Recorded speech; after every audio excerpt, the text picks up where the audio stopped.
lo más probable es que en los próximos 20 años no pagues impuestos. Hay que castigar al que más gana. Las personas que más impuestos pagan son las personas que de la estadística de la muerte de las empresas de tercera generación es alta. Y cuando muere, cuando la tercera generación no se preparó para tomar el diario, es el mejor negocio que se ha comportado no solamente en Chile, sino en la data mundial. A los 65 años recién vas a pagar el primer impuesto a la renta de tu propiedad. Una inflación de casi el 14%. ¿Qué es lo que nosotros tenemos que ganar con esto? Tiempo y flujo. ¿Para qué? Para seguir invirtiendo y hacer que nuestro patrimonio siga creciendo. Y las sociedades, personas jurídicas, chiquillos, pueden recuperar IVA de la primera propiedad en adelante. O a través de una donación, incluirla, ¿cierto? Donarle cierta cantidad de acciones de tu propiedad o derechos sociales de tu sociedad para que tus hijos formen parte del patrimonio. La mejor inversión, ya lo escucharon. Por eso vemos tanta gente caer en Ponzi, en estafa, porque al final del día lo que falta es información rápido. Exacto. ¿Cuál fue tu mejor y tu peor inversión? La peor inversión.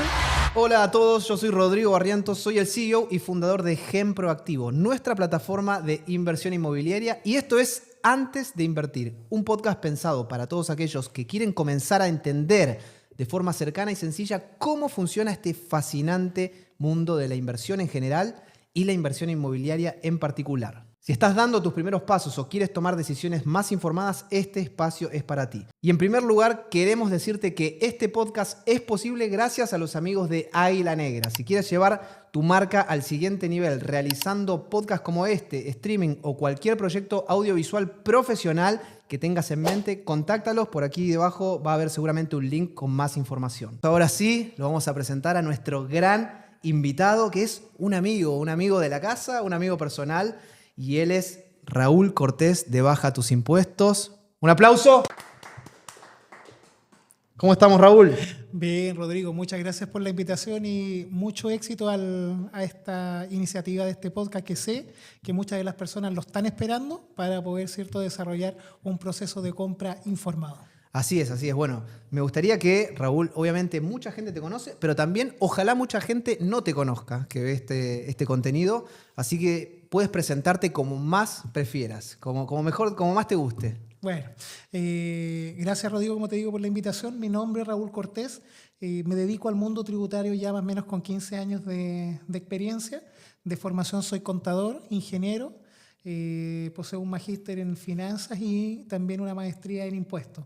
Y más o menos en el mundo inmobiliario estoy alrededor ya de 5 años, trabajando fuertemente ahí con inmobiliarias, con brokers, con ejecutivos comerciales, capacitándolo en todo lo que es el circuito de cumplimiento tributario en el mundo de la inversión inmobiliaria. Excelente, Raúl. Bueno, yo sé que estás con tiempo porque hoy vamos a hablar largo y tendido y tranquilo, así que tenemos unas 4 horas más o menos para los que están del otro lado. ¡Wow! Aquí voy a dar mi curso, claro, entonces, exacto. para que no lo contraten después. Vamos a estar 5 horas más o menos y de ahí vamos a sacar los 20 minutos mejor. Perfecto. Pero como para empezar, Raúl, tenemos mucho ahí para conversar. Y quiero que obviamente sea esto una charla amena en este primer episodio. De verdad, gracias por venir, obviamente.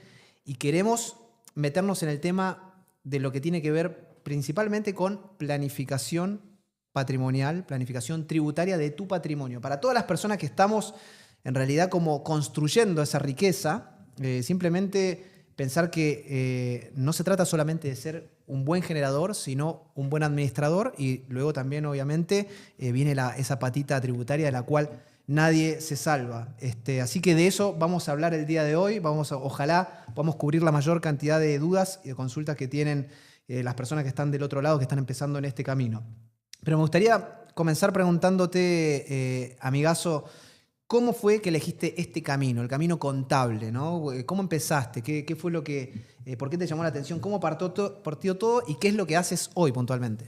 Bueno, esto parte más o menos en el año, te diría, 1995. Los más nuevitos, ¿cierto? Dirán, los millennials ni nacieron en ese. No, todavía no. Pero bueno, ahí ya di mis primeros pasos en el mundo contable, entendiendo un poquito lo que es la contabilidad. En pocas palabras, la contabilidad es el lenguaje en los negocios. Es quien ordena un poco los números para poder, ¿cierto?, tomar decisiones el día de mañana. Es un lenguaje, ¿ya?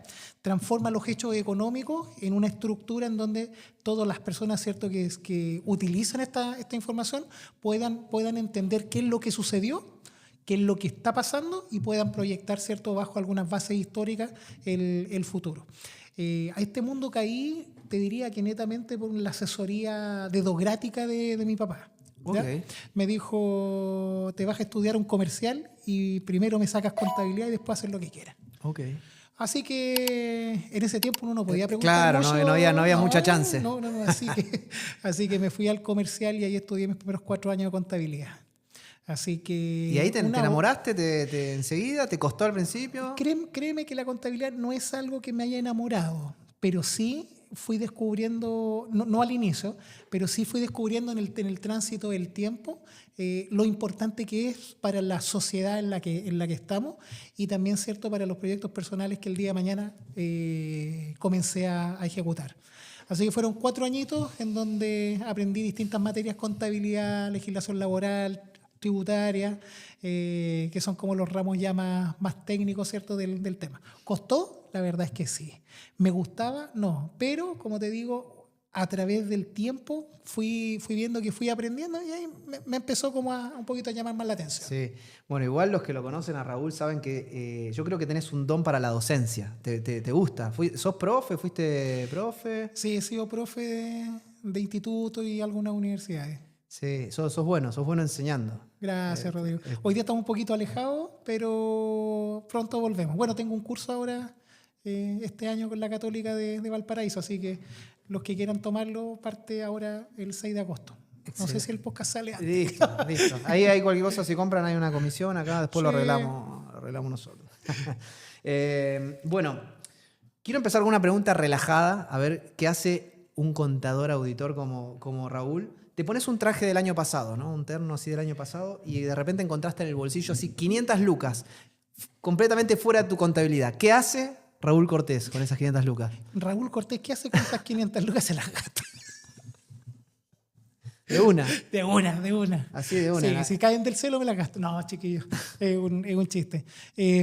Bueno, depende. Yo creo que todo lo que es el tema, ¿cierto?, del ahorro, tiene que ver netamente el ahorro o el regalo, ¿cierto? Cuando llega a tus manos tú lo puedes disponer en distintas cosas. Si lo necesitas consumir en algo, obviamente que está la necesidad por sobre algunas cosas. Pero cuando uno ya se empieza a poner más viejito, Rodrigo, a algunos se les pone el pelo blanco, a mí se me cayó, de lleno. ¿Ya? Están los dos ejemplos acá. Sí. Pelo blanco. Blanco y el otro que no tiene pelo. Okay. Te empieza a preguntar cosas que tienen que ver, ¿cierto?, con futuro. ¿Ya? Con futuro. Y el futuro, ciertamente, cuando uno es joven, tiene 20 años, tú encuentras lejano los 40, encuentras lejano los 50, pero a medida que va pasando el tiempo, como que se te va acercando cada día más, especialmente cuando sales del colegio. ¿Por qué te digo este punto? Porque efectivamente cuando uno no tiene conciencia de futuro, al final del día los recursos que tienes en la mano prácticamente no los logras colocar, ¿cierto?, en algún instrumento que te permita en el futuro ganar tiempo. Claro. Un contador, chiquillo, y aquí voy a sacarlo de un paradigma, un contador no es un buen administrador. Así como un ingeniero tampoco es un buen administrador. Así como un médico tampoco es buen administrador. ¿Quién es buen administrador? Es aquella persona que tiene conciencia de administración y que sabe que en el futuro van a haber necesidades múltiples y vamos a tener recursos escasos para poder cubrirlo. Pero te digo más, hay algo que parece hasta contraintuitivo, y no sé si vos has escuchado ese ejemplo, pero es como un don, si se quiere, por así decirlo, natural, que hay ciertas personas que tienen. Las mamás, por ejemplo, son muy buenas administradoras de los recursos, ¿no? Las abuelas, siempre no faltaba esa abuela que siempre te daba algo de plata, porque siempre tenía algo guardado. Pero después hay otra ironía, que no sé si la escuchaste, que es que los gerentes de finanzas de las compañías muchas veces están endeudados hasta acá y son pésimos administradores. Viejo, aquí yo voy a apelar un poquito. Dale. Yo hice una maestría en finanzas. Yo vi a uno de los profes que era doctor en no sé en qué país en temas de estrategia financiera. No voy a decir nombres, obviamente, pero cuando veo, ¿cierto?, de que sale ¿cierto?, de la universidad un día X con un auto que yo pensé que era para cualquier persona menos un catedrático de ese nivel, dije, chuta, hay algo que no me cuadra. Bueno, en mi caso personal, yo entré a ese magíster debiendo mucha plata a Rodrigo y salí de ese magíster debiendo mucha plata. Okay. Entonces yo me hacía la siguiente pregunta y ahí es donde te voy a comentar un poquito y voy a aseverar un poco más la frase anterior que tiene que ver con que no por tener una profesión somos buenos administradores, sino la administración tiene que ver con un tema de mentalidad. Las herramientas duras, técnicas como finanzas, ¿cierto? Contabilidad, economía y todas, ¿cierto? Las derivadas que nacen del mundo de las finanzas, son herramientas, pero muchas veces no se colocan, ¿cierto? No se utilizan de la forma que deben utilizarse. Por lo tanto, de una u otra manera, como tú bien dices, hay personas que pueden tener títulos gigantescos, ser eruditos en la materia, pero sus finanzas personales, viejo, son a veces mucho más complejas que las de uno. Y ahí es donde tú te preguntas, ¿y por qué? Si él tiene tanta capacitación en esto, si sabe lo que es evita, sabe, ¿cierto?, lo que es una rentabilidad, un ROI, un ROE.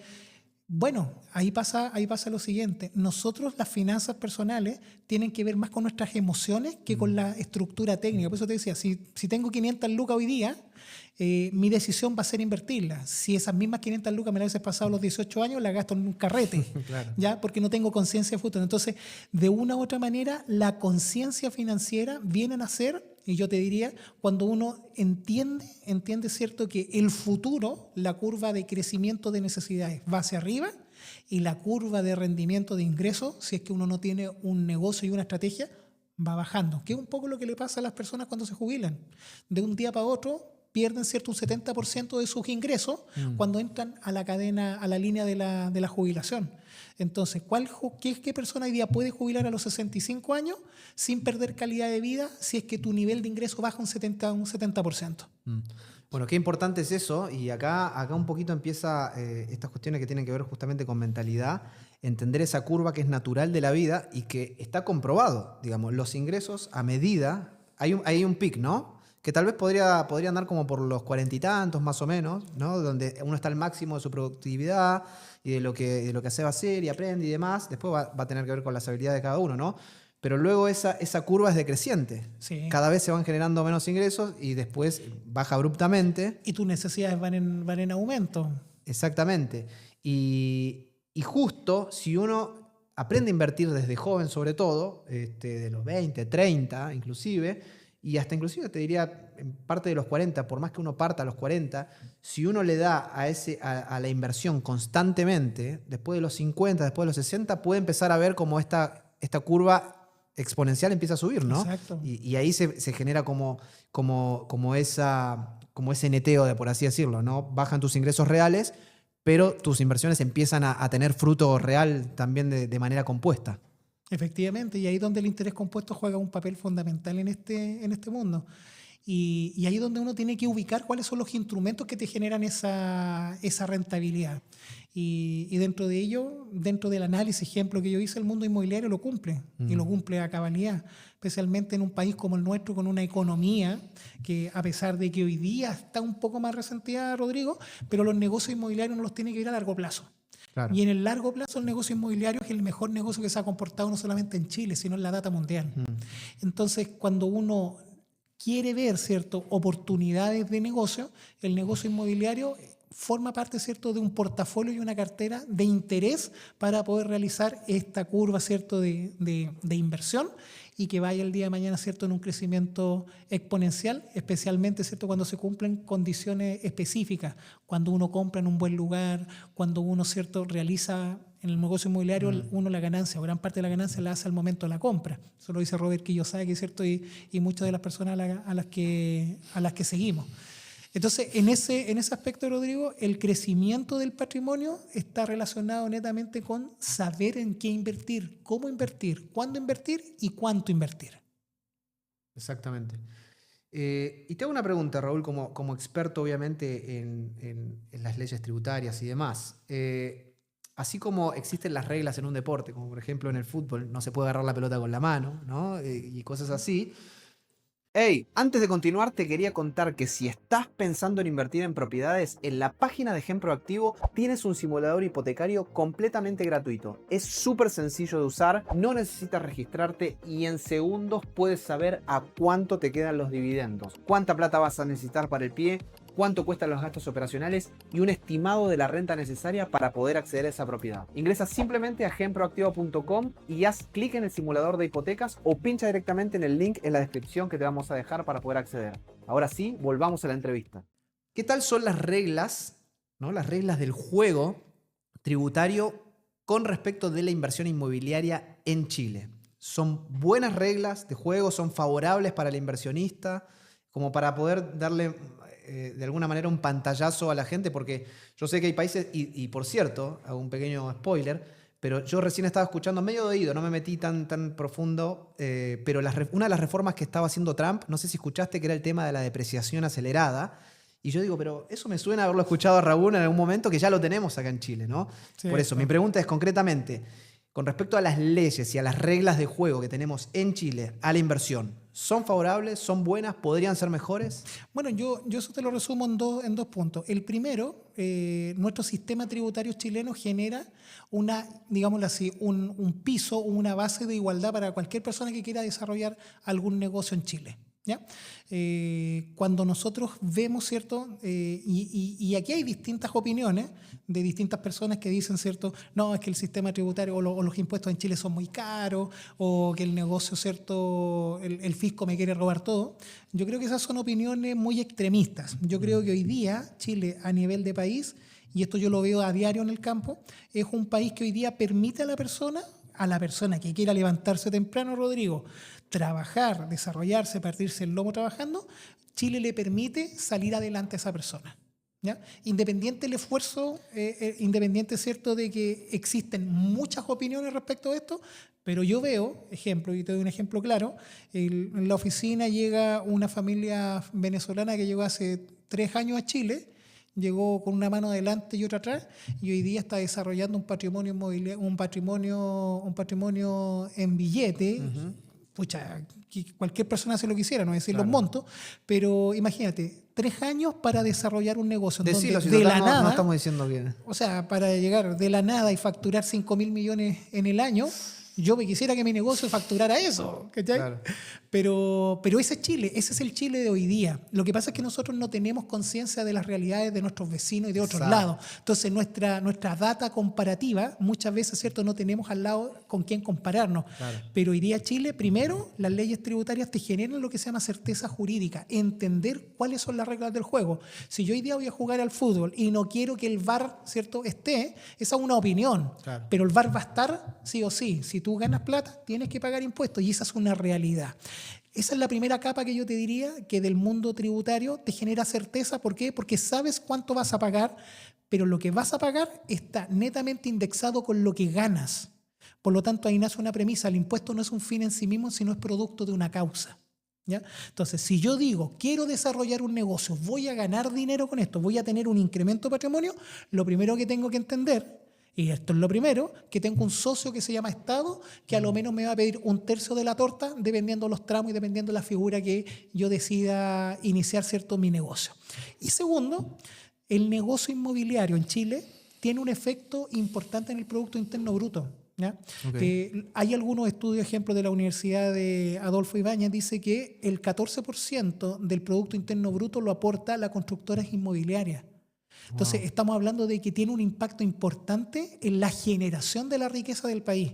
Por lo tanto, cuando nosotros decimos, oye, ¿dónde tenemos que colocar los incentivos para que este sector económico se mueva? Ahí, ¿cierto?, en donde nace todo lo que yo siempre digo, es que el negocio inmobiliario se ve muy favorecido. Bueno, este gobierno dice dónde hay que colocar los desincentivos para que esto suceda, ¿no? Sí, pero como te digo, si yo hago un mapeo gigante en este segundo punto, yo te diría que no conozco un negocio en donde el fisco le coloque más fichas en beneficios tributarios que la inversión inmobiliaria. No se lo coloca al transporte, no se lo coloca, ¿cierto?, a la alimentación, gastronomía u otros negocios. Se lo coloca a la parte inmobiliaria. ¿Por qué? Porque si hay aceleración de venta, ¿cierto?, todo lo que mueve la cadena inmobiliaria, que te mueve la compra de los terrenos, la construcción, la arquitectura, la generación de empleo, después te entregan el departamento, hay que llenarlo, colocarle, ¿cierto?, los muebles, te mueve el retail, ¿cierto?, todo lo que significa la economía cruzada. Todo eso tiene un impacto en la economía y una de las funciones del Estado es que exista un nivel de estabilización económica. Claro. Por eso yo diría en este segundo punto que los beneficios tributarios que goza la inversión inmobiliaria no los tiene otros desarrollos de negocio u otra gestión, ¿cierto? Mejor dicho, u otro giro de negocio que tenemos hoy día arriba de la mesa. Y además que va muy de la mano con la industria financiera también, ¿no? En el caso de la industria inmobiliaria. O sea, imagínate que es un círculo virtuoso. También hay detractores de este modelo, pero imagínate cuando mueves los negocios operativos, cuando mueves la mano de obra, cuando mueves también el mercado de capitales. Y aquí tenemos que entenderlo de esta manera. El mercado de capitales se mueve el dinero. ¿De quién? De nosotros. O sea, nuestros fondos de pensiones, independiente de las opiniones de quien sea, porque hay un dato, hay una frase que dice dato mata al relato. Ya lo demás son pura opinión y cada uno sabrá cómo las da, pero para que exista rentabilidad en nuestros fondos de pensiones, esa plata se tiene que mover. Y esa plata se mueve en nuestra economía interna, gran parte, a través de este negocio. Entonces, tenemos profundidad para comprar propiedades porque hay un mercado de capitales. ¿Y por qué tenemos un mercado de capitales? Porque tenemos una capacidad de ahorro previsional de forma mensual. Y ahí tú tienes un círculo que nos ha permitido, los últimos 30 años, generar economía positiva para el país. Hoy día estamos un poco de capa caída en el mundo inmobiliario, pero imagínate los últimos 30 años. Bueno, pero estas megaestructuras, por así decirlo, financieras y que terminan sosteniendo al país están como encadenadas, porque fíjate que cuando pasó el estallido y que estuvieron el tema de los retiros, generó un cimbronazo en toda la cadena de valor, inclusive, ¿no? Industria financiera, eso impactó las tasas de interés y eso impactó el movimiento, digamos, de los créditos y eso impactó a todas las industrias. Entonces, heavy eso, sí, ¿no? O sea que estamos muy integrados, Rodrigo. Cuando te salen de la caja, digámoslo así, cuando salen de la caja miles de millones de dólares y esos miles de millones de dólares hoy día no están en Chile, sino están afuera, te generan, ¿cierto?, una falta de liquidez en dólares. Y eso te genera inflación. Por otro lado, cuando la gente tiene mucho dinero, sale a comprar, la estructura de oferta, que serían, ¿cierto?, todas las empresas que tenían productos arriba de la mesa, no están preparadas para la demanda. Por lo tanto, ¿qué es lo que te genera, ¿cierto?, el sobreconsumo? Inflación. Y por eso que nosotros vivimos un año con una inflación de casi el 14%. Tremendo. O sea, tremenda inflación, cuando la meta del Banco Central no es más allá de un 3%.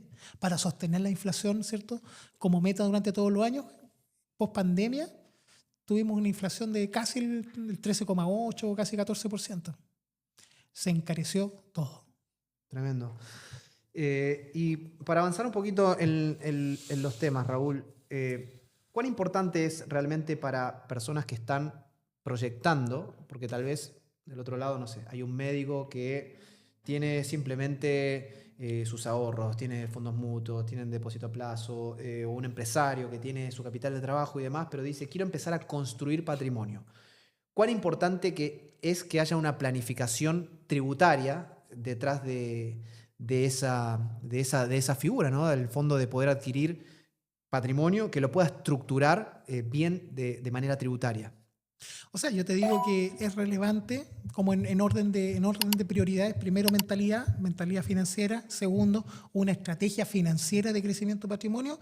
Y tercero, como te digo, como no es un fin en sí mismo, sino producto de una causa, nace la planificación tributaria, ¿cierto?, como un mecanismo de poder pagar lo justo, ¿cierto?, o pagar lo que la ley nos invita a pagar, sin colocar en riesgo el patrimonio que estamos desarrollando y que estamos generando.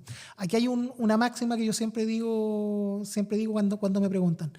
Las personas que ganan más no son necesariamente las que más generan, sino las que mejor manejan la información. ¿Y por qué te lo digo así? Porque en el mundo tributario, cuando nosotros hacemos este match entre la base que te digo que es la realidad para todo, a nivel de impuesto, a nivel de tasa, si sabemos o tenemos un buen asesor fiscal, vamos a poder obtener mejores tasas de impuestos o mejores pagos efectivos de impuestos. Tú tocabas recién el tema de la depreciación acelerada. Nosotros la depreciación acelerada, yo nací con la depreciación acelerada. Claro. Ya años que hoy día, ¿cierto?, Chile tiene la depreciación acelerada como un instrumento, ¿cierto?, de poder mejorar, y aquí es donde yo uno, ¿cierto?, los puntos. La depreciación acelerada lo que te permite es mejorar la caja actual, ¿cierto?, generando una postergación de pago en el futuro. ¿Para qué? Para que tu caja y tus finanzas, ¿cierto?, hoy día estén mejor, te prepares para el día de mañana ganar más y cuando se termine, ¿cierto?, la franquicia, entrar a pagar, ¿cierto?, lo que corresponda desde esa fecha en adelante. En el mundo tributario no existe la magia, Rodrigo. Eso es como base, no existe la magia. Si tú tienes que pagar un impuesto, tienes que pagarlo sí o sí. Claro. Las herramientas que nosotros tenemos y que nos permite el Estado, ¿cierto?, de una u otra manera tomando estas franquicias, es lo que se llama la postergación del impuesto. Postergar el impuesto a que en el día de hoy día, que debería pagarlo hoy día, ¿cierto?, nosotros lo podamos trasladar al futuro. ¿Qué es lo que nosotros tenemos que ganar con esto? Tiempo y flujo. ¿Para Claro. qué? Para seguir invirtiendo y hacer que nuestro patrimonio siga creciendo. Claro, y esa es la clave al final, porque si estamos hablando de esta mentalidad como proactiva o productiva de poder empezar a acumular patrimonio y a una tasa de interés, no sé, del 10, del 15% anual, eso en el futuro genera con interés compuesto un crecimiento que te va a permitir obviamente poder mitigar el impacto que hubiese sido pagar todo hoy de frentón, ¿no? Eso es Efectivamente, entonces cuando tú tienes, ejemplo, un médico que se dedica a hacer con una subespecialidad y que está facturando hoy día, no sé, 10, 20 o 30 millones de pesos mensuales, tiene una venta de 300, 400 millones al año. Pregunta, ¿él necesita vivir con 400 millones al año? No, sabes que yo soy un médico bien austero, me preocupo harto, ¿cierto?, de no aumentar los gastos. Mira, yo con 50 millones o 60 millones al año cubro todos mis costos fijos. Perfecto. No hagas el negocio con boleta de honorario, no hagas el negocio como persona natural, porque eso te va a invitar inmediatamente a pagar impuestos por el total de ingresos que generaste. En cambio, si tú abres una sociedad médica, la sociedad médica va a pagar, ¿cierto?, un impuesto escalonado. Nosotros en Chile tenemos el impuesto a la renta, que es un impuesto que tiene 2 escalones. El impuesto corporativo, cuando estamos reorganizados como empresa, y posteriormente el impuesto final, que es el impuesto global complementario. El impuesto corporativo tiene un techo, Rodrigo. En el caso de la pyme hoy día tiene una tasa de un 12,5%. Y para yo ser pyme tengo que vender menos de 75.000 UF, o sea, menos de 2.900 millones de pesos en el año. Un médico que factura 500 millones en el año, que no se los lleva al bolsillo, no se los consume, podría perfectamente tener una sociedad médica y sobre esos 500 millones pagar una tasa de un 12,5%. O sea, estamos hablando de 65 millones de pesos de impuestos. ¿Ya? Claro. Es el primer, chiquillos, este es el primer tips para los médicos, después les vamos a enseñar cómo mejorar, ¿ya? Pero si tú esos mismos 500 millones te los llevas al bolsillo a través de boleta honorario, te los llevaste, ¿cierto?, a través de liquidación de sueldo, tú vas a terminar pagando el 40% de esos 500 millones. Una locura. Entonces, al final del día, pregunta, si yo hago una sociedad y facturo por ahí, pago el impuesto corporativo que tengo que pagar, que es el 12,5%, ¿estoy evadiendo? Claro. No. ¿Qué es lo que estoy haciendo? Estoy utilizando lo que se llama la economía de opción, que es un principio fundamental dentro del derecho tributario. Nosotros podemos organizar nuestros negocios de la mejor forma que nosotros mismos queramos, ¿ya? Con el marco de la ley. Con el objetivo de no infringir lo que la ley, ¿cierto?, nos invita a cumplir. La pregunta es, ¿quién te dice eso? Y ahí te lo tiene que decir alguien que es experto en la materia. Por eso necesitamos, ¿cierto?, a los expertos tributarios para que nos ayuden a desarrollar una estructura y no salir a pagar el 40% de 500 millones y pagamos, ¿cierto?, solamente el 12,5%. Y si ese contador o ese tributario se conoce el artículo 14E de la Ley de Impuestos a la Renta, te va a decir, usted no va a terminar pagando un 12,5%. ¿Por qué? Porque va a poder utilizar la franquicia que está en este artículo y usted va a estar pagando al final del día un 6% de impuestos. Entonces, saliste, ¿cierto?, del tramo del 40% y bajaste a un 6%. Pregunta, y aquí es donde viene... El 36% es la comisión del asesor. Exacto. Bueno, ahí depende.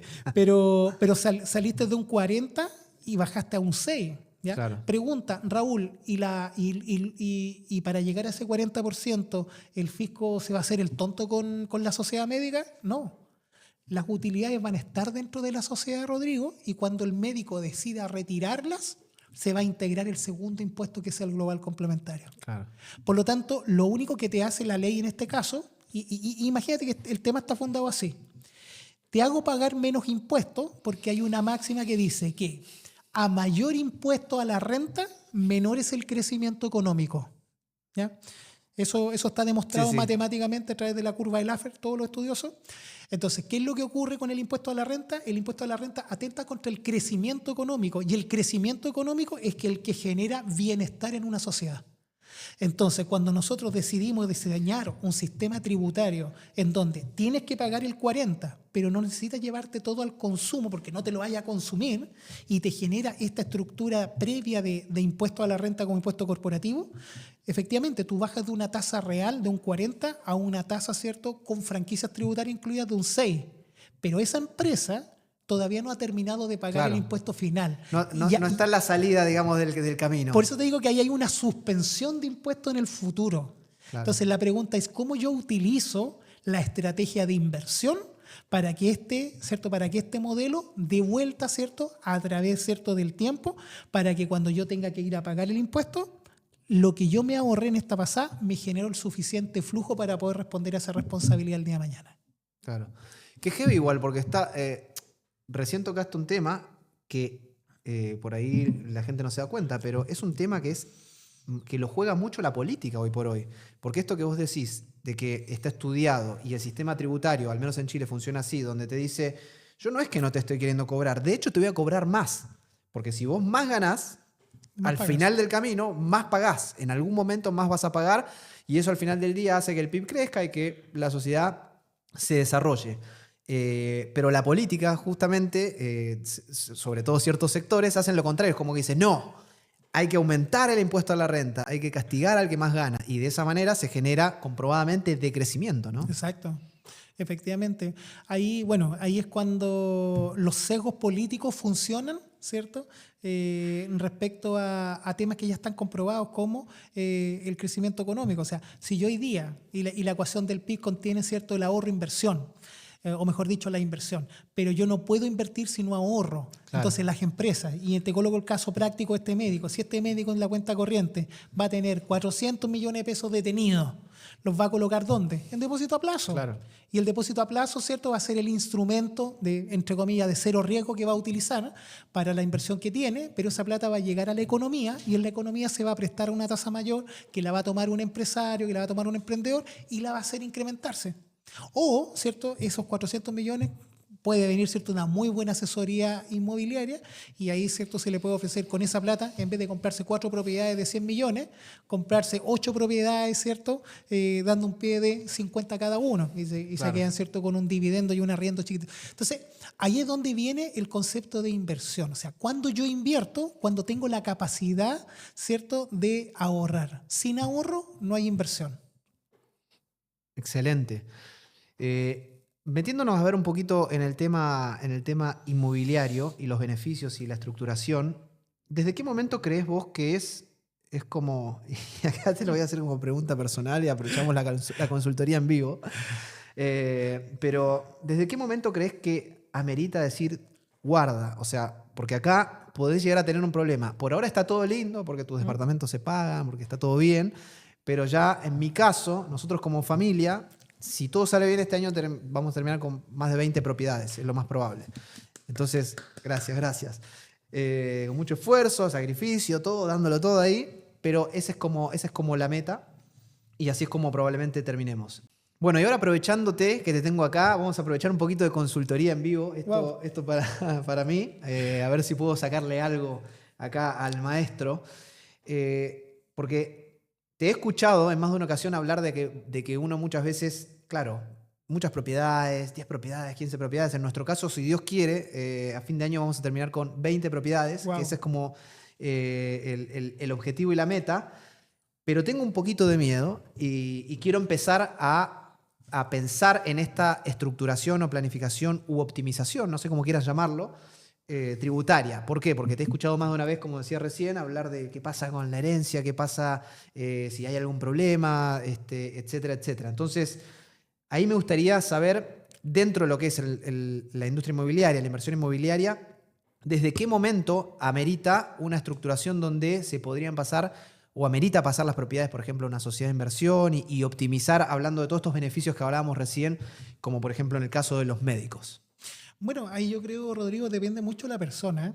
Depende mucho de la persona. Ahí en algunas ocasiones hemos hablado, ¿cierto?, de los perfiles de la persona que compra para sostener o de la persona, ¿cierto?, que es una persona que quiere acumular patrimonio o un empresario inmobiliario. Siempre digo, hay 3 perfiles en el mundo inmobiliario como súper marcados. La persona que quiere tener 2 propiedades, ¿cierto?, que les va a ayudar el día de mañana cuando se jubilen a complementar ese 70% de la caída en su sueldo, ¿cierto? Van a haber otras personas que les va a gustar el bichito inmobiliario y van a querer empezar a comprar una, otra. Y lisa y llanamente ya tenemos un tercer perfil que es como el tuyo, que ya derechamente, ¿cierto?, estamos hablando de un empresario inmobiliario. ¿Ya? ¿Por qué? Porque con 20 propiedades tienes 20 arrendatarios, ¿cierto? Tienes que preocuparte, tienes una renta tradicional, renta corta. Necesariamente tienes que preocuparte del negocio mirándolo, ¿cierto?, como negocio. Claro. ¿Ya? Entonces, de una u otra manera depende mucho el perfil de la persona, pero hay algo que sí o sí nosotros los simples mortales debemos comprender, y es lo que se llama la palabra riesgo. O sea, cuando yo quiero desarrollar o cuando yo asesoro a mis clientes y desarrollamos alguna estructura de vehículo de inversión más sofisticado, como puede ser una sociedad de inversiones, como puede ser un empresario individual o puede ser, ¿cierto?, alguna estructura de cobertura, que hay otra, ojo chiquillos, mucho más interesante, pero yo siempre digo, no hay que regalar todo. ¿Ya? La primera es gratis, Rodrigo, la segunda vamos a media y la tercera, ¿cierto?, lisa y llanamente la cobro. Le ponemos una membresía acá. Sí, efectivamente. Debe estar pasando una noticia por este momento, dice mi teléfono o mi correo, así que... un link de pago. Un link de pago. Depende mucho, pero como te digo, hay que entender la palabra riesgo, ¿ya? Y el riesgo, ¿cierto?, está, yo digo que está indexado netamente con comprender nuestras realidades. Nosotros en la vida tenemos distintos tipos de riesgos. Si estamos casados, si tenemos, ¿cierto?, una vida laboral muy activa, o si me dedico a un tema de alto riesgo. Mira, la tragedia, ¿cierto?, de los mineros ahora, hace poco, su trabajo, ¿cierto?, un trabajo que está expuesto, trabajan, ¿cierto?, bajo tierra, viene un temblor y lamentablemente no están con nosotros. Hay otras personas que se dedican al transporte, ejemplo, los camioneros que pasan manejando X cantidad de horas, el sueño en el volante. Entonces, para entender el riesgo, debo entenderme primero yo. Porque aquí, ¿cierto?, también hay una migración. Mucho en redes sociales se dice, es que traslada tus propiedades a una sociedad porque va a venir el fisco y te las va a quitar, o va a venir, ¿cierto?, el banco y te las va a quitar. No, chiquillos, hay que bajarle un poco la intensidad y hay que entender de dónde proviene el riesgo. Uno, para mitigarlo, y segundo, para tomar una acción y una planificación respecto de él. ¿Ya? Como te digo, en el caso tuyo, 20 propiedades, lisa y llanamente ya eres un empresario inmobiliario. Yo transportaría, si es que tienes las propiedades, ¿cierto?, en tu nombre, las llevaría a una sociedad de inversión. Hay que analizar muy bien, ¿cierto?, la estructura, pero las llevaría y las pilotearía desde una empresa. ¿Y por qué las pilotearía desde una empresa y no de la persona natural? Uno, ¿cierto?, por los beneficios tributarios que esto tiene, y lo acabamos de conversar. Es distinto, ¿cierto?, pagar una tasa a un 40, una tasa a un 12,5 en el caso de la pyme. Ahora, si yo me dedico al mundo de la renta, mi tasa de impuestos va a ser un 27 dentro de una sociedad, pero igual un 27 es mucho menos de un 40. Pero para todas las, digámoslo así, los análisis, si yo estoy trabajando desde el punto de vista inmobiliario y traslado mis propiedades hacia allá, y esto lo hago en las primeras, o mejor dicho, lo más cercano a la fecha de compra, lo más probable es que tenga digámoslo así, una tasa de impuesto cero, o mejor dicho, una base imponible de impuesto cero por los próximos 16 o 20 años. Producto de la depreciación acelerada. Entonces, tú como estás desarrollando patrimonio, si llevas estas 20 propiedades a una sociedad, lo más probable es que en los próximos 20 años no pagues impuestos. ¿Y por qué no? Porque la depreciación acelerada te permite, ¿cierto?, amortizar el bien, como su nombre lo dice, de forma acelerada. Por lo tanto, cuando yo analizo la estadística, la depreciación acelerada más o menos tiene un factor de cobertura de costo sobre ingreso como del 70%. Entonces, ejemplo, tú a esa propiedad le sacas renta tradicional, estás facturando en el año, no sé, la arriendas a 500 lucas mensuales. Claro. 6 millones de pesos en el año. Tú solamente por depreciación acelerada de ese activo vas a tener ya en el bolsillo un costo de casi 5 millones de pesos. Por lo tanto, tu base imponible va a ser 1. Y sobre esa base imponible se calcula el impuesto. Pero si a eso yo le sumo el interés del crédito hipotecario, si a eso yo le sumo el pago, ¿cierto?, de la patente municipal, los gastos del corretaje, Tú en el año esos 6 millones, ¿cierto?, que recibiste de ingresos, con la depreciación acelerada, el interés más los gastos, tú vas a tener gastos por sobre 6 millones. Por lo tanto, tu base imponible, ¿cuánto va a ser? Negativa. Claro. Vas a acumular pérdida tributaria los primeros 16 años. Por lo tanto, los próximos 4 vas a poder consumirla y recién vas a terminar pagando impuestos a la renta. Ojo, Rodrigo, y este es el dato, a partir del año 21 en adelante. ¿Qué edad tienes hoy día, Rodrigo? 43. 43. Imagínate, a los 65 años recién vas a pagar el primer impuesto a la renta de tu propiedad. Un velero. Ya no vas a tener 20, vas a tener 40. ¿Cachai? Entonces, ahí es donde yo digo, necesariamente debemos aprender estas técnicas para poder, ¿cierto?, mejorar el flujo de caja hoy día. Si mejoro el flujo de caja hoy día, tengo más ahorro. ¿Para qué? Para colocarlo a la inversión y de la inversión, ¿cierto?, salgo a esta estructura de crecimiento de patrimonio. Lo que estamos viendo en esta entrevista seguramente te está aportando muchísimo valor para conocer un poquito más sobre inversión inmobiliaria. Sin embargo, la mayoría de las personas se va a quedar solamente en la teoría, pero hay un pequeño grupo que finalmente va a lograr resultados únicos y extraordinarios, como me pasó a mí y a muchísimas personas que pasaron de cero a multiinversionistas. Por eso, si estás en Chile y tienes ahorros desde 25 millones de pesos e ingresos desde 2 millones, ya cumples con prácticamente todas las condiciones para invertir en múltiples propiedades. Con lo cual, lo único que te falta es pasar de la teoría a la acción. Y para eso he creado nuestro programa Multi-Investor, donde te ayudamos a invertir desde 2 hasta 8 departamentos en entrega inmediata, ya sean nuevos o usados, prácticamente sin poner pie ni pagar comisiones. Todo esto con un plan paso a paso, con toda la ejecución completa y una visión integral que va desde la búsqueda de las propiedades hasta la entrega de las mismas y más, con modelos de ingresos sólidos, ya sea en arriendo tradicional o renta corta a través de Airbnb. Además de contar con la estrategia tributaria para que los impuestos no se coman toda tu rentabilidad. Si quieres conocer más sobre cómo funciona nuestro modelo, pincha en el link que está en la descripción donde te cuento más en detalle. Ahora sí, sigue disfrutando de la entrevista. Sí, pero al final eso que decís también no solo es como mentalidad tributaria, sino mentalidad financiera en el fondo. Porque este concepto de que y yo se lo digo a la gente incansablemente, y hay mucha gente que no lo entiende, la importancia de que no te toquen tu flujo y de apalancarte y de trabajar con el flujo de otros para cuidar tu flujo, que siga rentando y demás, porque al final del día, y esto lo sabes vos, los negocios ¿por qué mueren?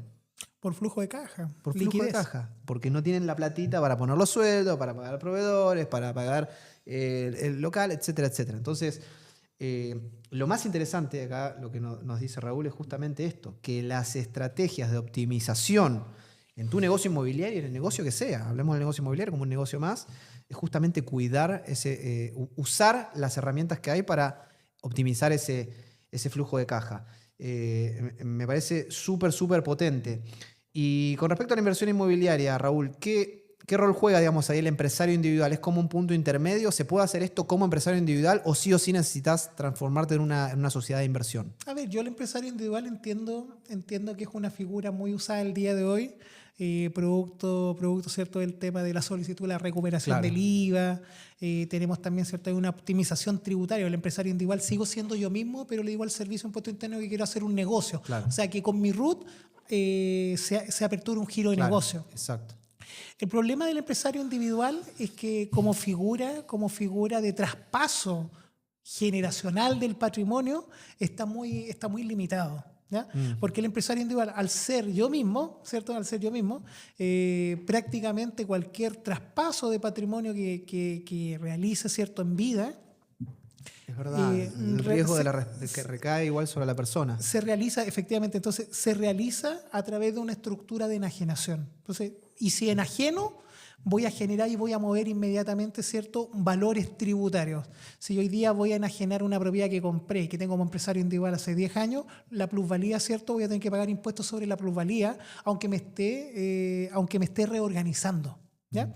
Hoy día, a través de la última reforma tributaria, la 20.713, se generó una certeza bien bonita del punto de vista de la persona natural y del empresario individual, ¿ya? Que el servicio no puede tasar las operaciones de reorganización de las personas. Eso salió recién ahora, octubre del año 2024.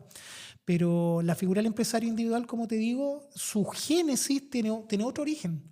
Su génesis nace a partir, ¿cierto?, de las personas que no tenían cómo constituir una sociedad para poder desarrollar un negocio. Y aquí nace digámoslo así, el Servicio de Impuesto Interno cuando quiso formalizar a los pequeños comerciantes, Claro. para que no tengan que haber tenido abogados y estructuras muy pesadas, no tenían la plata para pagar. Les dijo, mira, ¿saben qué?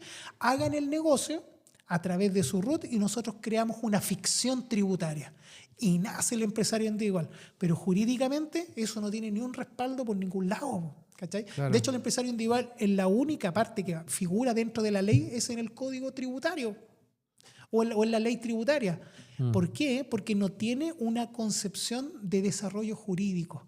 A diferencia, ponte tú, una sociedad limitada, una sociedad por acción, una IRL, que tienen normas jurídicas que traen a nacer esta ficción jurídica. Pero el empresario individual es una ficción tributaria. ¿Y por qué nace? Para poder formalizar hace muchos años atrás a los más chiquititos, Claro. a la señora que tenía Al el kiosquito en la minimarket, al que 15, tenía al la- minimarket, y que vendían en negro. Claro. ¿Cachai? Entonces, esa es la concepción. Ahora, esa figura se ha mantenido y sostenido a lo largo de todos estos años porque también es una figura que ha permitido generar planificaciones y reorganizaciones tributarias, generando certeza tributaria, pero utilizándola, ¿cierto?, para otros fines. Uno de ellos, el 27 bis. ¿Qué es lo que yo digo? Un patrimonio inmobiliario que quiera, ¿cierto?, porque aquí es donde nace, y lo conversábamos tras bambalinas, Rodrigo, uno, ¿cierto?, lo que desarrolla lo quiere utilizar, ¿cierto? Pero también es como parte de nuestro legado el entregar, ¿cierto?, a las nuevas generaciones o a nuestras nuevas generaciones. Es un poco el fin sobre todo de la inversión inmobiliaria, uno con sus grandes metas Sí. es esto, ¿no? O sea, si tú me preguntas a mí, yo con mi señora tenemos, no sé, pues ya para cada niña le tenemos una casa y se está arrendando y se paga solita y el día de mañana cuando ya la necesiten, vivirán ahí o la arrendarán y se irán a vivir donde quieren, pero ya tienen ellas, ¿cierto?, una propiedad. O sea, estamos pensando en el futuro de ellas más que en el futuro nuestro. Claro. ¿Ya? Y eso tiene que ver, ¿cierto?, netamente con un concepto de familia.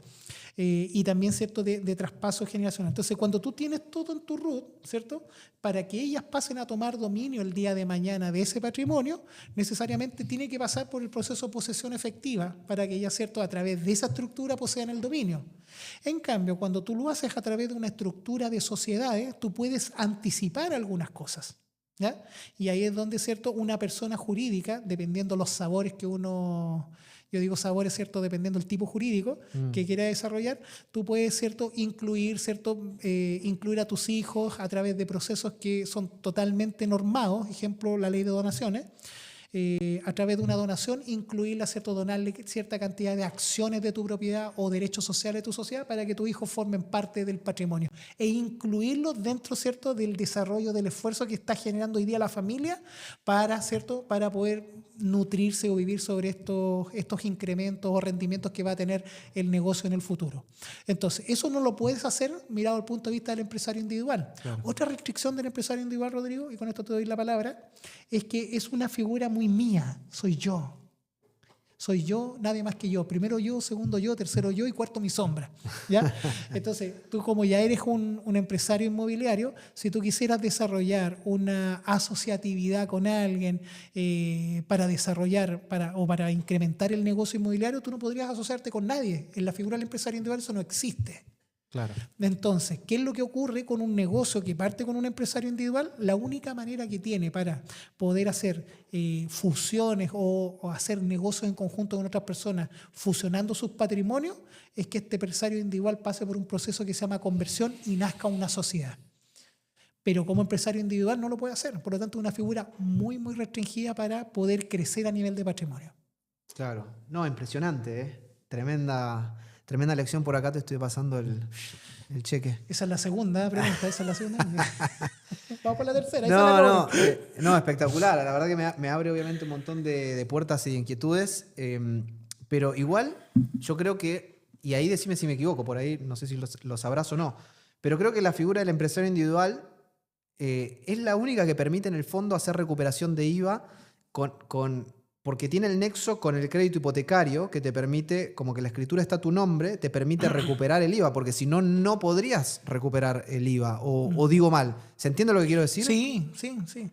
Ahí la restricción es por un tema de restricción económica, más que tributaria. Porque Claro. efectivamente el crédito queda estructurado en el root de la persona. Entonces, quien pide el crédito es la persona y no, en este caso, ¿cierto?, una empresa que uno podría representarla. Claro. Entonces, como está la restricción de que el crédito está en tu nombre, a nivel comercial, tú sigues siendo tú. Mira, vamos a crear una canción que se llama así. Entonces, a nivel comercial, cuando tú compras la propiedad, el crédito queda a tu nombre, a tu root. La propiedad queda inscrita en el conservador de bienes raíces a tu root. Pero para temas tributarios y solamente tributarios, tú tienes que decidir si esa propiedad la adquiriste tú como Rodrigo, persona natural, o puedes asignarla a tu empresario individual a través de un proceso, ¿cierto?, de entrega simbólica, ¿ya? Entonces, prácticamente, si yo quiero ver tu patrimonio, si todo lo compraste como persona natural, en el conservador tienes 20 propiedades.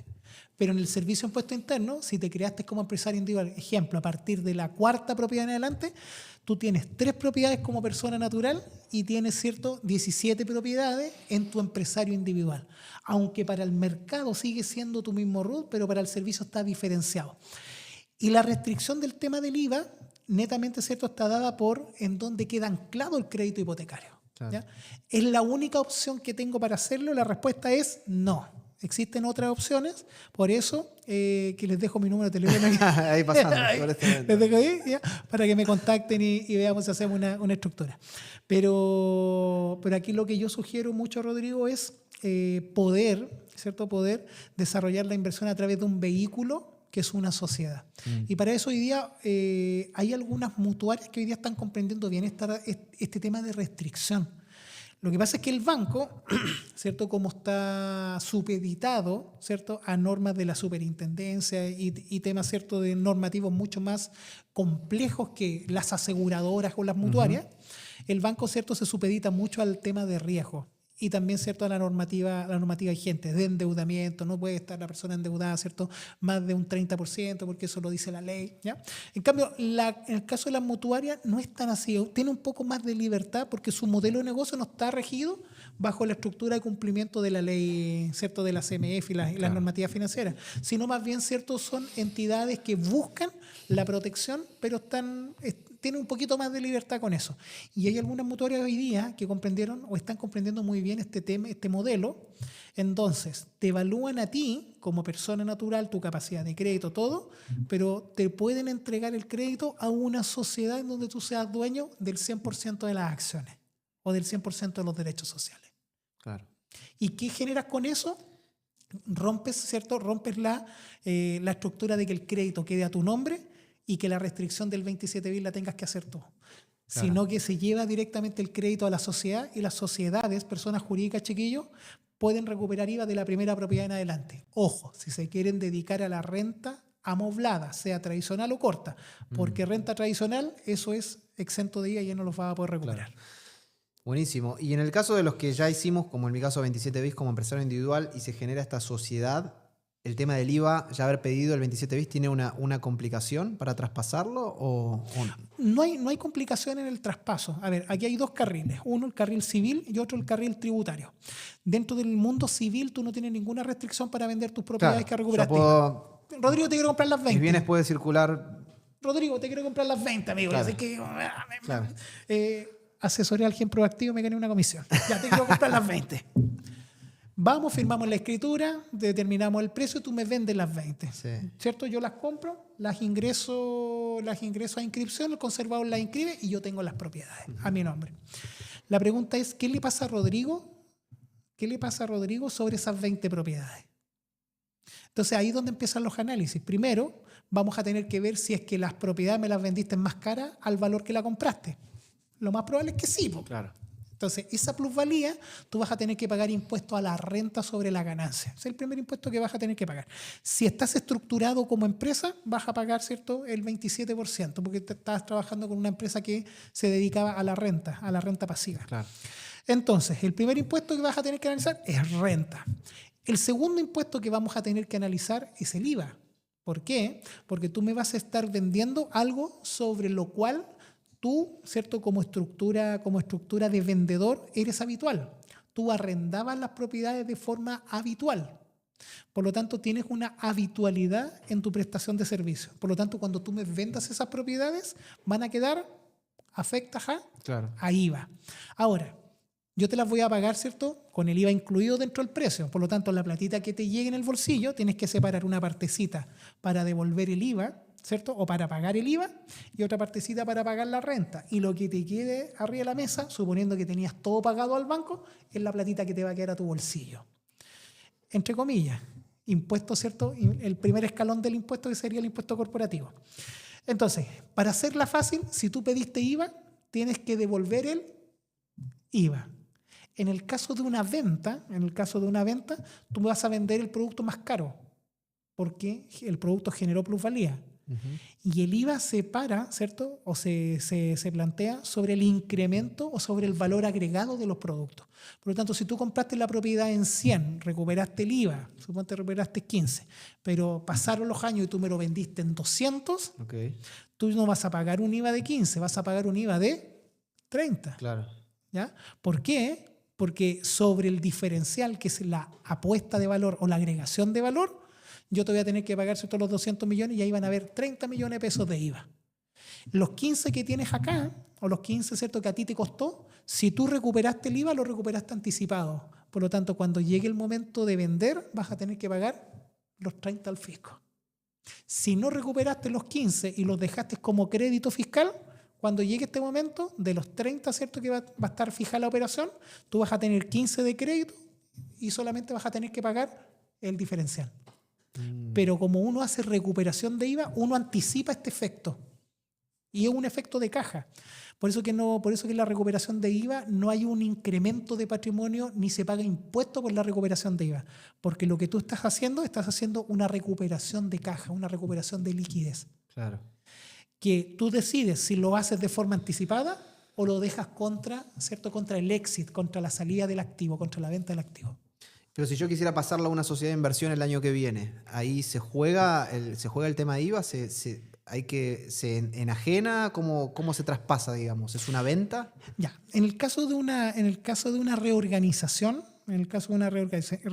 si tú desde el empresario individual haces un aporte, ¿ya? El empresario individual, cuando aporta un bien a una sociedad, se genera un hecho jurídico que se llama enajenar, la enajenación. Y enajenar es algo que tan simple como, o la etimología de la palabra es hacer ajeno a algo que es de uno. Entonces, pero Raúl, a la empresa en donde voy a estar trasladando las propiedades, también es mía, sí, pero ojo, es tuya, aguas arriba, porque la propiedad, la sociedad que está acá, ¿cierto?, es una persona jurídica con un RUT distinto. Es otra persona. Es otra persona. Es una ficción legal, claro, estructurada por ley, pero es otra persona. Claro. Y cuando tú estás en la figura del empresario individual o como persona natural, cuando tú haces ajeno algo, desincorporas, efectivamente se genera, ¿cierto?, este efecto de traslado del bien y del activo de un lugar a otro. Y la enajenación dentro del artículo 27 bis te invita a reponer el IVA al fisco, el que pediste de forma anticipada. ¿Por qué? Porque lo dice la ley. Entonces, ¿qué es lo que sucedería si trasladas las propiedades que pediste el 27 bis a través de la estructura de un aporte? Reorganización empresarial, artículo 64 de la Ley de Impuestos a la Renta, se va a generar, ¿cierto?, el efecto del aporte a la sociedad. No vas a tener que pagar impuestos a la renta por el mayor valor porque es un aporte y es una reorganización, pero como pediste anticipado el IVA, vas a tener que devolverlo al fisco. ¿Por qué? Porque hay una enajenación, hay una desincorporación del activo de la gente que solicitó la devolución. Entonces, inmediatamente, si se hace eso, se despliega, ¿cierto?, la devolución del IVA, en este caso al fisco. Interesante, ¿eh? Es interesante, por eso que cuando uno se plantea la planificación de cómo voy a hacer las cosas y por qué las estoy haciendo, es demasiado relevante, ¿cierto?, entender cada una de las figuras antes de realizarlas en vez de realizarlas a posterior. Ahora, ¿existen formas de poder revisar esto y amortizar esto? Sí, pero el deber ser, ¿cierto?, es cada vez que yo pido el 27 bis, si vendo, tengo que devolverlo. Si pedí el 27 bis y hago término de giro de la sociedad del empresario individual, tengo que devolver el IVA, ¿cierto?, claro, que me anticiparon.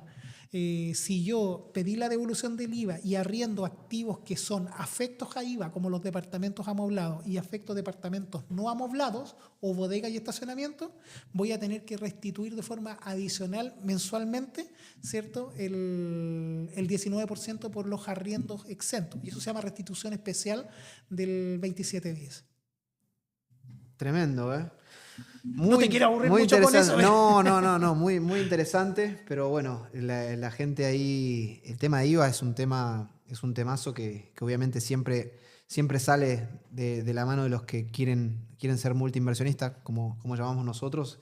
Entonces, obviamente las personas están ahí seguramente muy atentas aprendiendo eso. Hablando de errores y yendo un poco a casos prácticos, porque quiero meterme ahora en lo que solés ver en tu diaria, y también que nos hables un poco luego, meternos un poquito en lo que es la mentalidad de las personas, porque vos trabajás en tu estudio y lo hemos hablado en distintas ocasiones con gente realmente de muy alto patrimonio, ¿no? Hablamos de empresarios de los más grandes de Chile.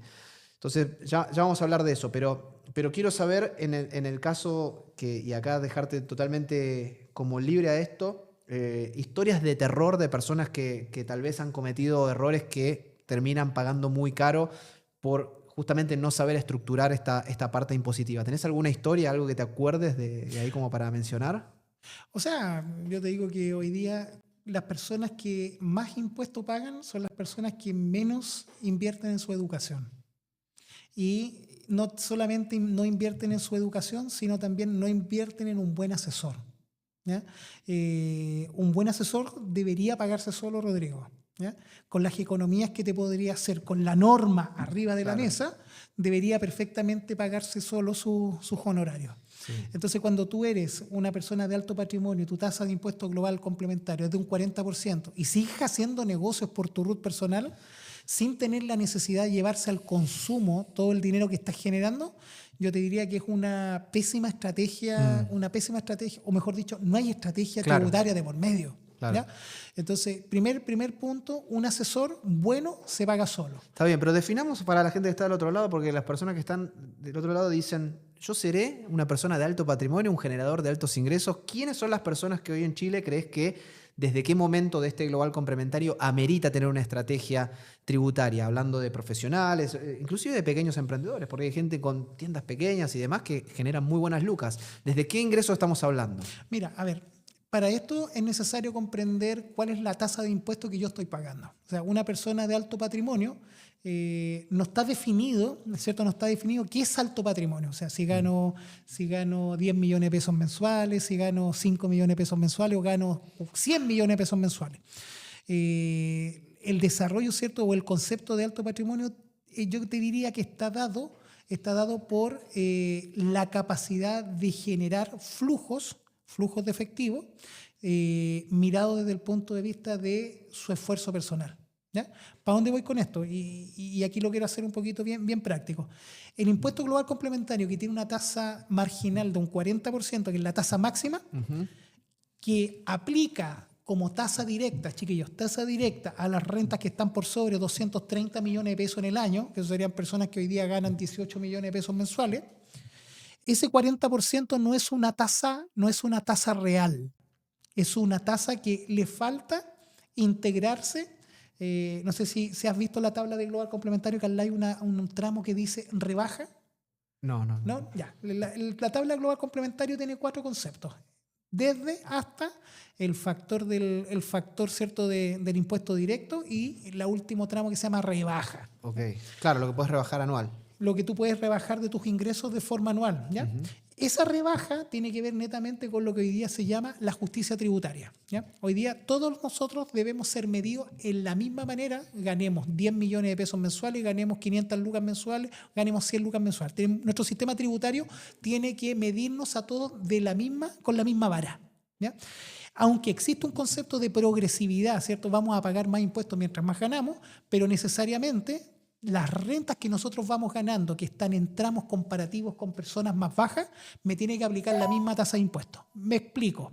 Una persona que gana hasta 10 millones de pesos en el año en Chile paga una tasa de 0% de impuestos. Una persona que gana entre 10 millones y 22 millones paga una tasa directa de un 4%. ¿Ya? ¿Qué pasa conmigo, ejemplo, si yo tengo una renta anual de 30 millones de pesos? ¿Ya? Los primeros 10 millones de pesos que yo gané van a tener una tasa de impuesto de 0. El impuesto que yo voy a devengar sobre mi ingreso de 11 hasta 22 va a ser de un 4%. Y el ingreso de 22 a 30 va a tener una tasa de un 8%. ¿Ya? Entonces, ¿qué es lo que hace el fisco? Para hacérnosla fácil, nos dice, ¿sabes qué? Revisa en qué tramo de la tabla te encuentras, aplícale el factor directo que te aparece en la tabla, pero descuéntale la rebaja que aparece, ¿cierto?, al ladito. Ese descuento o esa rebaja es una progresión aritmética que está tan bien calculada, Rodrigo, que me permite a mí, ¿cierto?, generar esta justicia tributaria que te acabo de decir. La renta de los primeros 10 palos voy a pagar 0, aunque yo gané 30 en el año, pero por los 10 millones pagué 0. El segundo tramo pagué un 4 y el tercer tramo un 8. Por lo tanto, cuando nosotros hablamos de medición, nosotros tenemos que hablar de la tasa efectiva. ¿Cuánto impuesto realmente pagué sobre la ganancia o sobre el incremento de patrimonio que tuve en el año? Y si yo soy una persona que genero 30 millones de pesos en el año, lo más probable es que la tasa efectiva que yo esté pagando, aunque esté en el tramo del 8%, que dice la tabla de global, realmente lo que yo estoy ganando, ¿cierto?, lo que yo estoy pagando como impuesto tasa efectiva no alcanza a ser un 4%. Wow. Entonces, ¿para dónde voy con esto? Para sacar un poco la ansiedad, ¿cierto? De decir, oye, yo gano 230 millones de pesos en el año, 18 palos, claro, y estoy en un 40. No, lo más probable es que estés en un 30, 31%. Cuando ya el número se te hace marginal, sobre los 320 millones de pesos. Entonces, cuando viene una persona y me dice, Raúl, estoy pagando mucho impuesto, lo que primero analizamos es la tasa efectiva. ¿Y cómo se calcula la tasa efectiva? ¿Cuánto impuesto a la renta pagaste? ¿Cierto? No el pago con el billete, chiquillo, sino el impuesto a la renta, código, tienen que verlo, ¿cierto?, en el código 170 del formulario 22. Ahí está la base imponible. Y en el 171 está el pago. Este pago tienen que dividirlo por el código 170 y eso te va a dar un porcentaje. Y esa es tu tasa real de impuesto global complementario. Si esa tasa real de impuesto global complementario para una renta, Rodrigo, yo sé que es un poco complejo porque no tenemos la pizarra, otro día si quieres lo podemos hacer con pizarra, pero si tengo una tasa de impuesto global complementario real, efectiva, sobre un 20%, esa persona se tiene que reorganizar. ¿Por qué? Porque cada peso que le llega adicional ya compromete un 20% de esa misma generación de ingresos. Pero si una persona tiene una tasa efectiva real de un 10%, yo le digo no se cambie. Claro. ¿Por qué? Porque si vas a salir a un negocio con una sociedad en donde tú vas a salir a pagar una tasa de un 27% impuesto corporativo a las rentas corporativas de generación de renta pasiva, ¿para qué vas a cambiar una tasa de un 10 que tienes hoy día por una tasa de un 27? Claro. Entonces el punto de inflexión es, y para resumir toda esta pajamama que he dicho, chiquillos, discúlpenme, una persona, ¿cuándo tiene que evaluar esto? Cuando sabe cuál es su tasa efectiva de global complementario. Si mi tasa efectiva, el impuesto que tengo que pagar dividido por los ingresos que generé, está bajo un 20%, chiquillos, lo más probable es mejor quedarse en la figura de la persona natural porque tengo beneficios potentísimos para la inversión inmobiliaria en esa estructura. Si mi tasa sobrepasa el 20%, chiquillos, vayan a consultar a un experto tributario para que los ayude con la creación de una sociedad, trasladen el activo para allá y se quedan 20 años no pagando impuestos. Raúl, ¿y por qué no hacemos esto desde la primera propiedad? Háganlo.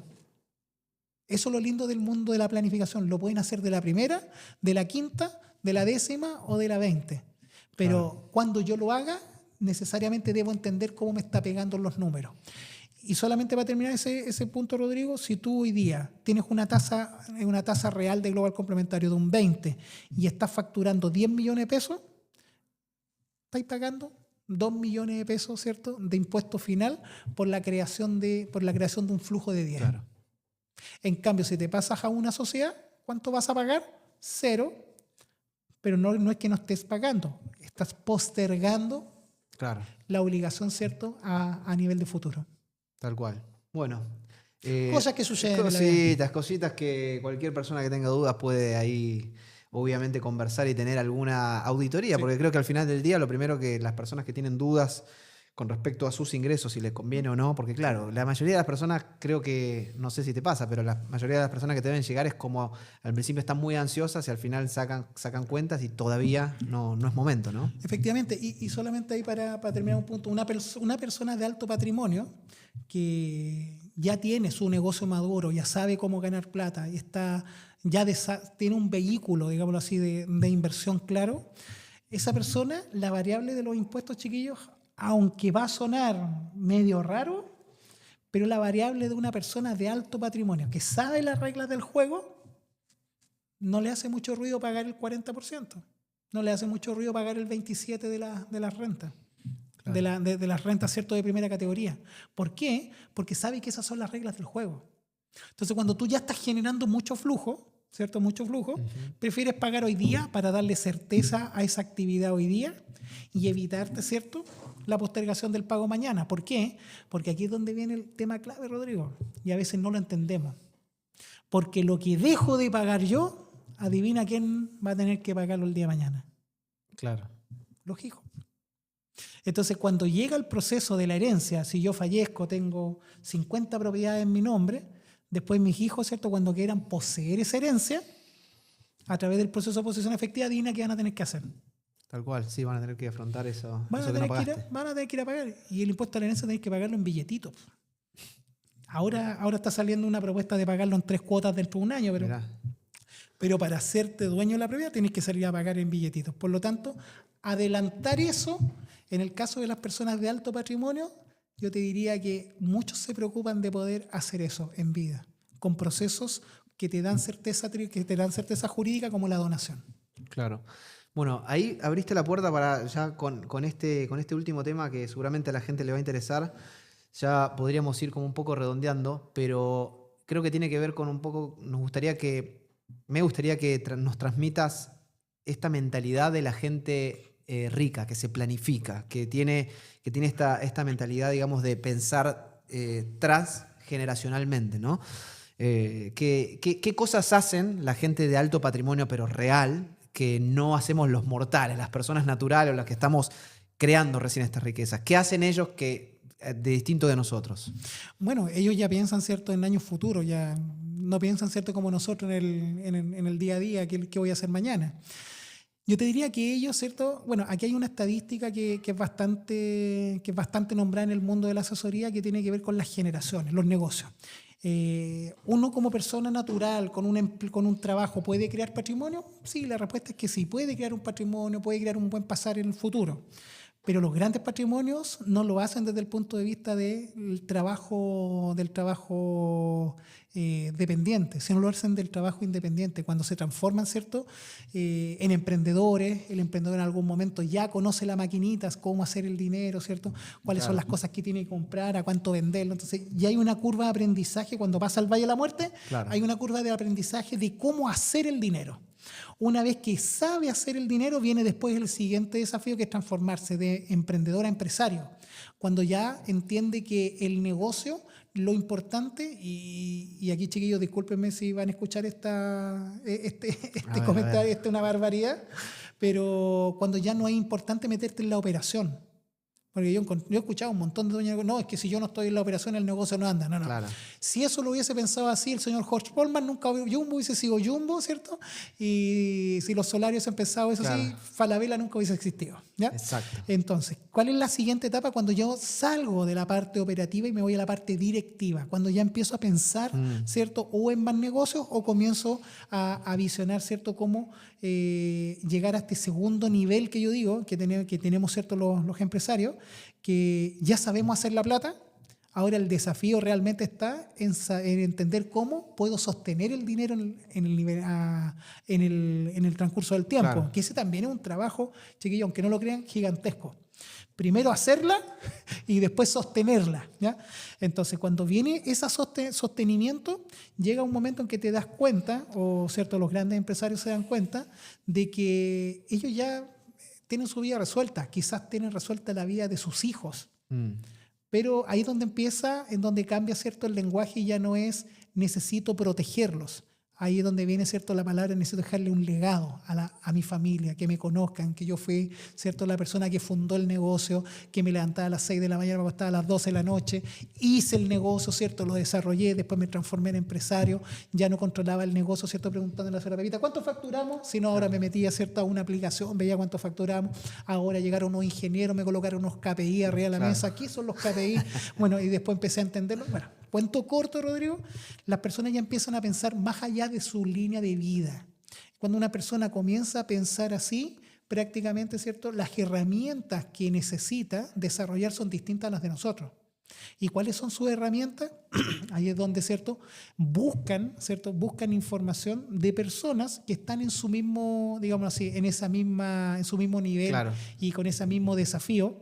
Porque aquí Maslow lo dejó claro, ¿cierto?, en la pirámide de las necesidades, que dijo, bueno, tenemos, ¿cierto?, necesidades básicas, necesidades de alimentación, seguridad, después lujo, ¿cierto?, y después del lujo viene la autorrealización. Claro. Entonces, cuando llegamos, ¿cierto?, o la persona llega ahí, se dedica a abrir fundaciones, se dedica a la filantropía, y también se dedica, ¿cierto?, a mirar a su generación a nivel de futuro y quiere llegar allá.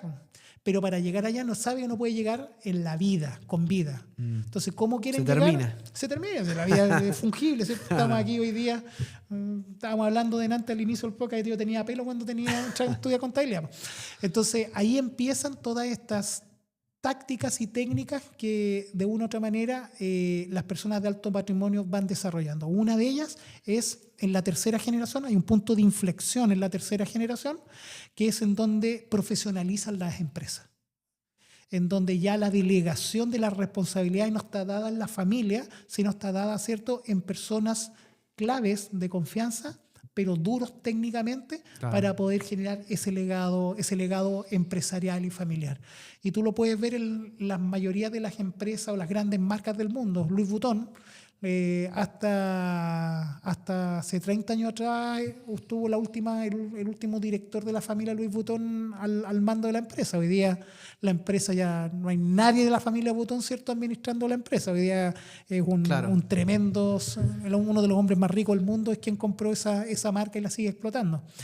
Entonces, de una u otra manera, la tercera generación tiene el desafío de o seguir ellos en el negocio, o entregar y generar un gobierno corporativo, desarrollar un gobierno corporativo que le permita, ¿cierto?, al negocio seguir este concepto de sustentabilidad futura. ¿Y por qué la tercera y no la segunda? Porque el fundador es el que se levanta a las 6 de la mañana y duerme, ¿cierto?, 4 horas al día para sacar adelante el negocio. El hijo que está al lado, ¿cierto?, es quien le ayuda a mover las cajas, a correr las cosas. El que está ahí, ¿cierto?, ve el sacrificio del papá. Por lo tanto, entra a funcionar algo que se llama la emoción. ¿Por qué yo debería, si mi papá fallece, por qué yo no debería tomar el negocio si ahí está fundado todo su esfuerzo de vida? Entonces, y ahí te toca un tema, las inversiones también no son muy técnicas, a veces son más emocionales. Claro. ¿Ya? Entonces ahí entra a jugar la emoción. Entonces el hijo, como vio el sacrificio del padre, se prepara, ya fue a una universidad, claro, ¿cierto?, y se preparó, pero como vio el sacrificio del padre, se paró delante del negocio y trabajó y lo hizo crecer. Caso ejemplo, acaba de fallecer hace un par de semanas atrás el hijo, ¿cierto?, del fundador de Productos Fernández, que era el presidente del directorio. El último Fernández del directorio. Wow. ¿Ya? Pero ¿qué es lo que pasa con la tercera generación?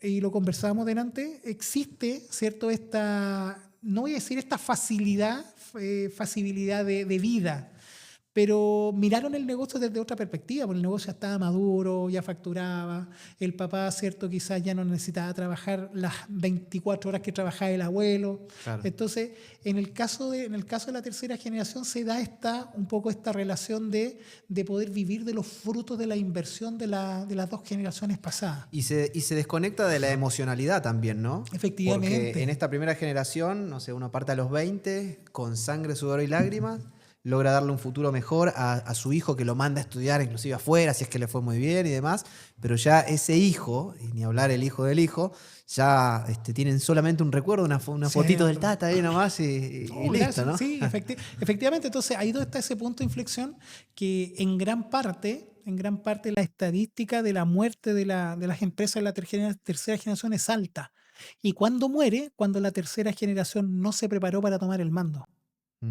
¿Y qué es lo que ocurre en la tercera generación? Y un poco lo que dice, ¿cierto?, ahí la estadística, es que si la tercera generación no se va a hacer cargo del negocio, debe desarrollar un gobierno corporativo, colocando distintos tipos de controles y asignaciones de responsabilidades a las personas para que sigan con el proyecto Empresa Futuro, y si no los colocan, hay una alta probabilidad, ¿cierto?, de fracaso de la tercera generación del negocio, ¿cierto?, que pasan a tomar producto de lo que te acabo de comentar.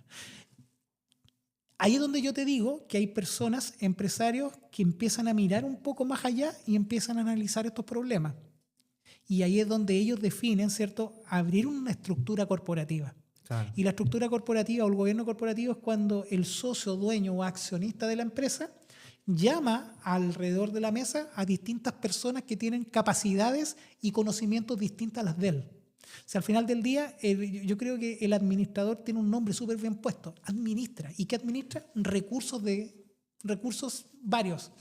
Por lo tanto, en las mesas de directorio tú ves hoy día sociólogos, economistas, ves tributarios, ves abogados, ves personas de distintas ramas de la profesión, y la base de la empresa, Rodrigo, se llama, en nuestros principios generalmente aceptados, que yo siempre digo, se llama la empresa en marcha. O sea, la idea de una empresa es que hoy día nace, pero la empresa esperamos que nunca muere. Claro. Que es distinto a las personas, porque las personas nacen y sabemos que tenemos un día y una hora. Claro. En cambio, la empresa nace, pero no tiene un día ni una hora. No tiene por qué. No tiene por qué fallecer con Claro. nosotros. Y ahí es donde nace, ¿cierto?, este concepto de empresa en marcha. Y eso lo toma hoy día una norma internacional que se llama IFRS, que es la norma, ¿cierto?, que hoy día la mayoría del mundo trabaja con él, y habla acerca de lo mismo. Las empresas nacen, pero no tienen una fecha de muerte. Y ese es el legado que los empresarios, nosotros que tenemos empresas, podemos darle, no solamente a nuestra familia, a nuestros hijos, sino también a nuestras comunidades, ¿cierto?, y a las personas que trabajan con nosotros y son nuestros colaboradores. Tremendo. Tremendo. Y un mensaje como para ir terminando. ¿Qué podemos aprender los mortales de a pie de estos grandes, e introduzco el concepto que creo que no lo mencionamos, de family office, ¿no? Un family office cuando ya una empresa crece mucho y tiene mucha riqueza, porque en un momento, claro, nosotros siempre estamos pensando, bueno, hago, no retiro. Hay un momento que la empresa, muchachos, las empresas grandes, o sea, tienen todos los años mucho para retirar, al punto que algunas hacen públicas inclusive, etcétera. Entonces hay un momento que esa riqueza hay que administrarla bien, y eso es lo que se llama family office, ¿no? Administradores internos de las empresas para justamente hacer crecer esa riqueza. ¿Qué podemos aprender así? Uno, dos, tres tips nosotros como pequeñas empresas, y también sé que estás ahí con una idea de poder convertirte como un poco en esa mini estructura para generadores de alto patrimonio a futuro, que ya están como en proceso de... Sí, mira, el family office, como tú bien dices, Rodrigo, tiene que ver, ¿cierto?, con administrar la riqueza de una familia, ¿ya? Obviamente, ¿cierto?, hoy día existen family office muy conocidos en nuestro país, ¿cierto? Lo goza, ¿cierto?, Andrónico Luxe con toda su estructura, ¿cierto? Por ahí los Solari también tienen su family office. Bueno, hay un montón de familias que hoy día son de alto patrimonio, que tienen sus empresas que administran la riqueza que generan sus otras empresas que son operativas. Entonces, por eso te decía adelante, un negocio operativo te genera rentabilidades. Cuando esa rentabilidad ya es mucha, tiene que irse a una segunda capa, ¿cierto?, que sería una empresa, una sociedad de inversión, el dinero que te generó la empresa operativa, y esto tiene que ver con un tema de restricción y también con un tema de estrategia. ¿La empresa operativa tiene un crecimiento infinito? La respuesta es que no, ¿ya? Ejemplo, Falabella podría ser el doble de grande en el retail. La verdad es que no. Difícil. ¿Ya? ¿Por qué? Porque está en un mercado donde está supeditado a ciertas restricciones, cantidad de población, densidad, un montón de temas. Entonces la pregunta es, si esta empresa te genera tantas utilidades en donde tú ya sabes que tu negocio no puede seguir creciendo, la pregunta es, ¿qué vas a hacer con ese dinero? Y ahí es donde, ¿cierto?, las empresas miran hacia el lado. Eso se llama integración horizontal, ¿ya?, del horizonte. Entonces ahí dicen, bueno, si yo le compro a una persona que compra en China, me integro hacia atrás, y ahí hago una integración, ¿cierto?, una integración horizontal hacia atrás de la cadena de valor. Todos los estudios son Michael Porter. ¿Ya? Entonces, ya te comiste al proveedor, te comiste al distribuidor, te comiste, ¿cierto? Sabes que ahora nosotros queremos producir en China y te vas para China y produces allá. Bueno, hay restricciones de inversión allá. Una vez que te comiste la cadena hacia atrás y hacia adelante, hiciste esta integración horizontal, después empiezas a ver las integraciones verticales, porque es mirar hacia arriba. Y ahí es donde o saltas a otro negocio que sea, ¿cierto? Ahí es donde entra la estrategia de portafolio en los negocios. O sea, un buen portafolio de una empresa que quiera diversificar su ganancia va a analizar una economía y va a querer tener distintas posiciones, ¿cierto?, en los giros económicos de una economía. Por eso que uno ve un grupo empresarial, uno dice, mira, está en el retail, está en la banca, está, ¿cierto?, en el rubro automotriz, está en la minería. Entonces tú empiezas a diversificar, que es la misma estrategia de diversificación de portafolios que vemos en un mercado de acciones, pero tú lo haces en los negocios. ¿Qué es lo que dicen ellos? Bueno, me voy ahora al siguiente escalón. ¿Y cuál es el siguiente escalón? Buscar, ¿cierto?, los negocios de renta pasiva. ¿Y cuáles son los negocios de renta pasiva? Los negocios que necesitan dinero, ¿cierto?, y que mediante el no esfuerzo operacional te siguen generando rentabilidad. Ahí es donde nacen, ¿cierto?, los fondos de inversión. Claro. Ahí nacen también, ¿cierto?, las posiciones de portafolios diversificados. Dentro de sus carteras. Efectivamente. Entonces, el Family Office lo que hace es que de todos estos negocios que generan dinero y generan harto, suben aguas arriba, ¿cierto? Suben aguas arriba al Family Office de la familia y desde ahí, ¿cierto?, se diversifican ya en negocios de renta pasiva, no operativa, porque los operativos están abajo. Claro. Y ese negocio de renta pasiva, el dinero que genera la empresa que está abajo, el de arriba lo multiplica. Y ahí, ¿cierto?, en donde existen las distintas estrategias para poder hacer crecer el dinero, ¿cierto?, ya en ese nivel. Renta variable, renta fija, commodity, negocios inmobiliarios, negocios inmobiliarios para renta, para venta. Y ahí es donde se abre, ¿cierto?, el sinfín de posibilidades. ¿Cuándo uno puede llegar allá? Bueno, obviamente, ¿cierto?, cuando uno es una familia poderosa, pero tomo ahí, ¿cierto?, ese cameo que me acabas de hacer de qué queremos ser nosotros como BTI. Nosotros queremos ser un multifamily office el día de mañana, estamos trabajando para ello. Y ese multifamily office, ¿qué es lo que queremos hacer? Hay personas que tienen patrimonio, quizás, ¿cierto?, no comparable con un patrimonio familiar, pero sí tienen sus lucas guardadas, sí están generando patrimonio en empresas operativas y quisieran dedicarlo, ¿cierto?, a distintos mundos de inversión. Nosotros queremos, ¿cierto?, ser un actor el día de mañana en donde lo apoyemos, ¿cierto?, para poder colocar distintos tipos de inversiones en distintos tipos de instrumentos de renta pasiva. Tal cual. Eso mismo que hablamos hace un rato nomás, simplemente un médico que genera muy buenas lucas, una pyme que abrió 2 o 3 locales, está generando mucho flujo de caja, que sabe que efectivamente tiene una cantidad de dinero que está más allá de lo que va a consumir y de que ya no quiere abrir más locales, etcétera, se requiere, y es una gran idea, por eso yo te lo mencionaba también, que puedas apuntar a ese nicho. Sí, yo te digo que estamos trabajando para allá y eso acompañado porque el Family Office lo que también te da es certeza. Certeza jurídica, certeza tributaria, certeza de negocio y la data que manejan, ¿cierto?, los Family Office. De hecho, gran parte de lo que ganan estos ejecutivos está indexado al cumplimiento de la rentabilidad de los fondos. O sea, hoy día no me acuerdo el nombre del estudio, pero por ahí yo veía que una forma de poder cobrar en los Family Office, ¿cierto?, iba en función a un porcentaje del patrimonio que administraban, no sé, era si el 1 o el 2% al año. Es por ahí un poco el tema. Entonces uno dice 1 o 2% al año es poco. Los patrimonios son gigantes. Claro, tal cual. Pero por ahí va un poco el mundo de los Family Office. Muy bien, amigo, para ya terminar, te quiero hacer unas preguntas rápidas, una especie de ping-pong. ¿Estás listo? Sí. ¿Sí? Bueno, vamos. Tenés que responder así, rápido. ¿Cuál fue tu mejor y tu peor inversión? O sea, puede ser la que se te ocurra, digamos. Pero... La mejor inversión, educación.